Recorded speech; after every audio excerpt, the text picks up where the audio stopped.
काल राज्याचे महाधिवक्ता असलेले बिरेंद्र सराफ यांनी राज्य सरकारची बाजू मांडताना सांगितलं की कोणत्याच प्रकारची जी अटी आणि शर्ती घालून दिलेल्या आहेत त्या अटी आणि शर्तीचं नियमांचं पालन जे आहे ते या आंदोलनामध्ये होत नाहीये अशा पद्धतीचा युक्तिवाद जो आहे तो बिरेंद्र सराफ जे राज्याचे महाधिवक्ता आहेत सरकारकडनं वकील आहेत त्यांच्याकडनं करण्यात आलेला होता। या सगळ्या संदर्भात कोर्टाने काल बिरेंद्र सराफ अर्थात सरकारला प्रतिप्रश्न केलेला होता की तुम्ही या आंदोलकांना अर्थात मनोज जरांगे पाटलांना तुम्ही नोटीस दिलेली का। त्या सगळ्या संदर्भात काल संपूर्ण कोर्टामध्ये एक गहन चर्चा झाली या आंदोलनाच्या बाबतीत घेऊन। कोर्टाने देखील हे आंदोलन जे आहे ते आझाद मैदानातच सुरू राहणार आणि ते देखील 5000 आंदोलकांसह जेवढी परवानगी दिलेली आहे 5000 आंदोलकांची त्या आंदोलकांसहच हे आंदोलन जे आहे ते पुढे सुरू राहील।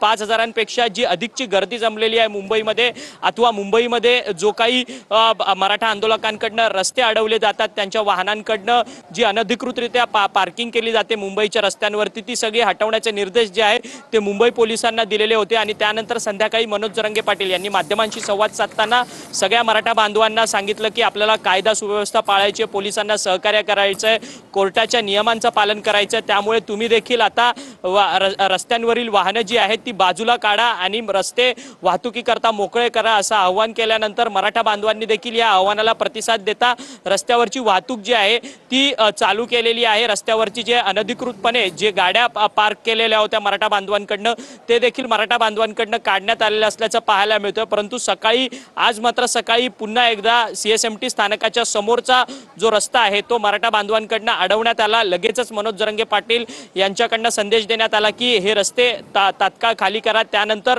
मुंबईच्या रस्त्यांवरती मोठा पोलीस बंदोबस्त लागला त्या ठिकाणी आणि तिथचे रस्ते जे आहेत ते खाली करण्यात आले आणि पुन्हा एकदा मुंबई जी आहे ती सुरळीत वाहतुकीकरता सुरळीत झालेली असल्याचं आपल्याला पाहायला मिळतं। परंतु आज या सगळ्या संदर्भाची माहिती जी आहे ती राज्य सरकारकडनं कोर्टात दिली जाणार की आंदोलक हे नियम पाळतात की नाही आणि आता या सगळ्या संदर्भात मराठा आंदोलकांकडनं सतीश मान शिंदे जे वकील आहेत ते आपली भूमिका मांडणार आहेत। त्यामुळे मराठा आंदोलकांच्या बाजूने सतीश मान शिंदे कोर्टात कोणत्या पद्धतीचा युक्तिवाद करणार आहे हे देखील पाहण्यात तितकंच महत्त्वाचं ठरणार आहे। परंतु राज्य सरकारचे जे महाधिवक्ता आहेत बिरेंद्र सराफ ते मात्र अक्षय आणि आपण पाहतो की 3 याचिकांवर आता हायकोर्टामध्ये सुनावणी सुरू झाली। कालच्या आदेशामध्ये बऱ्याच गोष्टी